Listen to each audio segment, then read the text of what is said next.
Olá! Hoje a gente vai mergulhar num método, assim, revolucionário para resolver problemas, que é inspirado na força mais antiga e poderosa do nosso planeta, a própria evolução. Vamos descobrir como a seleção natural está, sabe, saindo dos livros de biologia e entrando direto no código para otimizar algumas das operações industriais mais complexas que existem hoje. Bom, a nossa jornada hoje vai seguir essa estrutura aqui. A gente vai começar com o problema, o dilema da complexidade, para depois construir a solução passo a passo, mostrando como a natureza basicamente nos deu o mapa da mina para criar algoritmos incrivelmente inteligentes. Ok, vamos lá. A primeira parte da nossa análise foca exatamente nisso. Por que a gente precisa de uma abordagem nova? O chão de fábrica de hoje em dia não tem nada a ver com o de antigamente. É um sistema nervoso, cheio de dados e decisões todas interligadas. E isso nos leva a uma pergunta que é fundamental. Com todo esse poder computacional que a gente tem, por que é que encontrar a melhor maneira de fazer alguma coisa, seja agendar uma linha de produção ou ajustar uma máquina, ainda é tão, mas tão difícil? A resposta está no que chamamos de otimização industrial. Pensa assim, no fundo, um grande ato de equilíbrio. A gente quer maximizar o que é bom, né, lucro, eficiência, e minimizar o que é ruim, tipo desperdício e custo. O problema é que as variáveis de decisão e as restrições acabam criando um quebra-cabeça com um número de peças, nossa, astronômico. Esse slide aqui mostra isso de um jeito brilhante. A gente saiu de sistemas mecânicos bem simples para a indústria 4.0, onde está tudo conectado. Cada sensor novo, cada robô, cada fluxo de dados adiciona mais uma camada nesse quebra-cabeça. E ele vai ficando exponencialmente mais difícil de resolver. E é exatamente aí que os métodos clássicos começam a patinar. Eles podem ficar presos no que os especialistas chamam de ótimos locais. Imagina só, é como chegar no topo de um morrinho e achar que é o máximo, sem nem perceber que o Monte Everest está logo ali, do outro lado do vale. Ou então, eles dão de cara com a tal da explosão combinatória. Aí, o número de possibilidades é tão, mas tão grande que é maior que o de átomos no universo. Fica impossível calcular. Claramente, a gente precisa de uma abordagem mais esperta. E essa abordagem mais esperta vem de um lugar bem inesperado, viu? Vamos então para a solução, que não foi inventada num laboratório de computação, mas foi, digamos, aperfeiçoada ao longo de eras pela própria vida. E aqui está o clique, o momento em que tudo faz sentido. O conceito central é a genialidade da seleção natural de Darwin, só que repaginada como uma ferramenta computacional. A ideia é que, assim como a natureza favorece os organismos mais bem adaptados, a gente pode criar um sistema que evolui a melhor solução para um problema.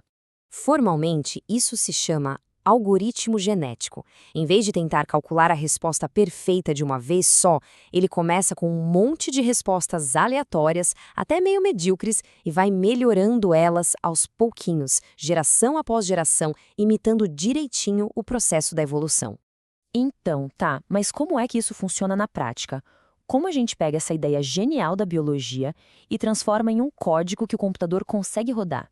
O segredo é traduzir o ciclo da vida, nascer, competir e reproduzir, numa lógica de programação superpoderosa. Este é o coração do processo. A gente começa com um monte de soluções aleatórias e depois avalia cada uma. As melhores são escolhidas para se reproduzir, criando uma nova geração que, com sorte, é um pouco melhor que a anterior. E aí o ciclo se repete, de novo e de novo. A cada geração, a qualidade geral da população vai melhorando, evoluindo para uma solução ideal. E o árbitro de todo esse sistema, quem dá a nota, é a função de aptidão. É uma fórmula que a gente cria para dizer para o algoritmo o que exatamente a gente considera bom. Numa fábrica, por exemplo, uma aptidão alta pode significar custo baixo e produção alta. Para um controlador, pode ser o erro mínimo. Certo. Depois que cada solução tem uma nota de aptidão, como a gente escolhe quem vai se reproduzir? Existem várias estratégias. O método da roleta dá uma chance para todo mundo, mas as soluções mais aptas, claro, têm uma chance bem maior. Já o torneio é mais direto. Um grupinho compete e o melhor ganha. Os dois jeitos servem para empurrar a população para um desempenho cada vez melhor. Depois de selecionar os pais, chegou a hora de criar a próxima geração. E isso acontece por meio de dois mecanismos genéticos que são, assim, uma cópia direta da biologia. O primeiro deles é o crossover, ou recombinação. Pensa nele como a principal maneira que o algoritmo tem de misturar e combinar as melhores características das soluções que já se provaram boas. Aqui dá para ver bem como funciona. Igualzinho ao DNA biológico, O algoritmo pega o código de 2 pais que tiveram um bom desempenho e literalmente corta e cola pedaços deles para criar uma coisa nova. E o resultado são 2 novas soluções filhas que são um híbrido dos pais. A esperança é que elas combinem as melhores partes de cada um para criar uma solução ainda mais potente. Mas só o crossover não é suficiente. A gente também precisa da mutação.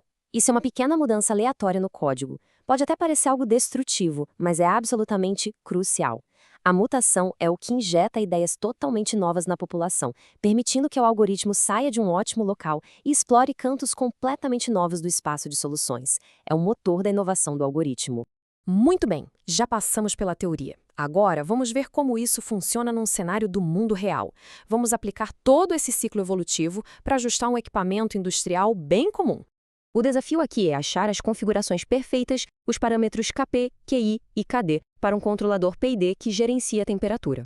O objetivo é simples, minimizar o erro, que é medido por uma métrica chamada Erro Integral Absoluto, ou IAE. Então, o algoritmo gera uma população de soluções. Aqui a gente vê 3 indivíduos, cada um com um conjunto diferente de parâmetros. Eles são testados e o desempenho de cada um, o IAE, é medido. Repara que quanto menor o IAE, maior a nota de aptidão. O ponto-chave aqui é que o indivíduo 2, que teve o menor erro, tem a maior aptidão.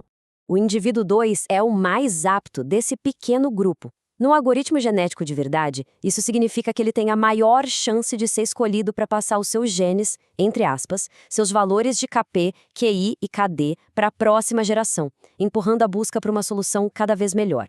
E isso nos leva à nossa última sessão. A gente viu como os AGs podem otimizar uma máquina. Mas o poder dessa ideia, nossa, vai muito, muito além da automação industrial. E isso nos deixa como uma reflexão final, né? Pensem bem, se a gente consegue usar os princípios de bilhões de anos de evolução para resolver um quebra-cabeça de engenharia, onde mais essa abordagem poderia funcionar? Desde criar novos remédios, passando por planejamento financeiro, logística. Olha, os maiores problemas da humanidade são, no fundo, problemas de otimização muito complexos. Talvez, só talvez, para a gente resolver tudo isso, a gente só precise prestar mais atenção nas lições que a natureza vem nos ensinando esse tempo todo. Valeu por acompanhar esta análise.